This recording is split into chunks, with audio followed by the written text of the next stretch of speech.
Everyone, good morning. আমি জ্যোতি and আপনাদের সবাইকে স্বাগত জানাই আমার একটা নতুন ব্লগ ভিডিওতে। আর আজকের ভিডিওর শুরুটা হচ্ছে আমাদের রান্নাঘর থেকে। প্রথমেই বলে দিই, আমরা সকাল করেই কেউই উঠি না। একটু 8টা সাড়ে 8টা না হলে কারোর ঘুমটাই কমপ্লিট হয় না, আমরা দেরি করেই প্রায় উঠি।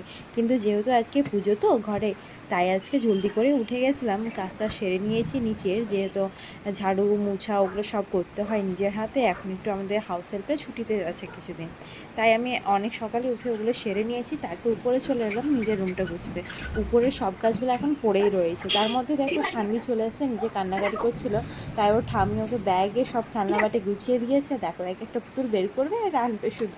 বাড়িতে কেউ না থাকলে ছোট বাচ্চাদেরও কোনো দোষ নেই, ওরা তো চায় সবসময় যে একজন কেউ ওর সাথে থাকুক, কিন্তু সবসময় তো সেটা সম্ভব হয়ে ওঠে না।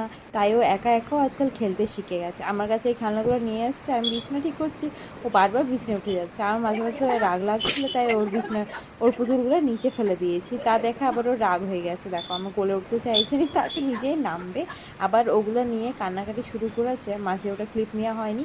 তারপর আবার আমি সবগুলো ভালো করে সাজিয়ে গুছিয়ে রেখে দিয়েছিলাম, যেহেতু ওকে নিয়ে এখন চান করা, কাপড় কাচা সবই কাজ আমার বাকি ছিল এখনও। তাও পুতুলগুলো নিয়ে দেখো, আরও বারবার শুধু দরজা আটকাতেই রেডি। পুতুলগুলো দেখো কি সুন্দর আমি গুছিয়ে দিচ্ছি, ভালো লাগছিল না, কিন্তু ওর পছন্দ হয়নি। এই পুতুলগুলো বেশি পছন্দ হয় না, কিন্তু এই যে বর বয়ের পুতুলটা খুব বেশি ভালো লাগে।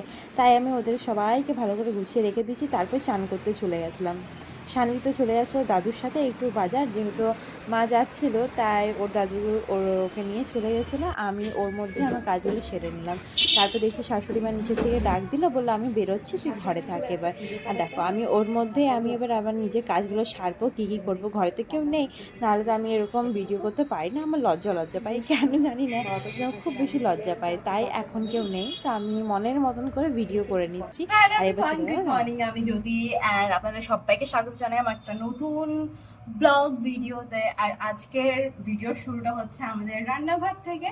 আজকে হচ্ছে একটা পুজো, খই ঢারা পুজো।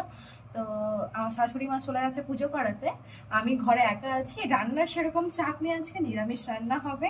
তো বাস একটু ঘুগনি বানাবো, আর কিভাবে বানাচ্ছি রেসিপিটা তোমাদের সাথে শেয়ার করবো। এখানে মটর আর আলু দিয়ে এখানে চাপিয়ে দিয়েছি সিদ্ধ হওয়ার জন্য।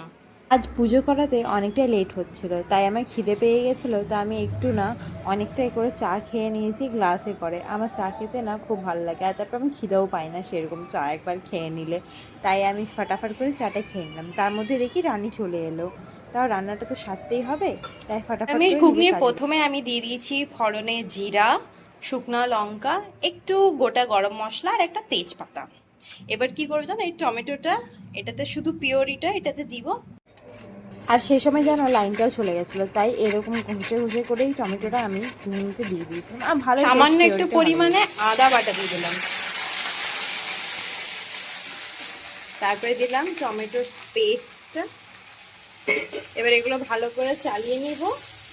একটু অ্যাড করব জিরা গুঁড়ো, লঙ্কা গুঁড়ো, নুন। তো এই যে মশলাটা হয়ে গেছে রেডি। একটু দিয়ে দিয়েছি টমেটো, আদা বাটা, কাটা টমেটোও দিয়ে দিয়েছি, যেহেতু একটু নিরামিষ তো, আর পেঁয়াজ দিব না তাই। তো রানীও আমার কাছে চলে এসছে। এবার আর কিছু উপায় নেই, ও কোলে থাকবে, জিদ করছে, অনেকক্ষণ আমাকে ছাড়া ছিল। আর এইদিকে হয়ে গেছে আমাদের ঘুগনি রেডি। এই যে দেখতে পাচ্ছ, কটা কাঁচা লঙ্কা ছিঁড়ে দিয়ে দিয়েছি। আর নিরামিষ মানে এরকম একটু সাদা মাটা নাকি।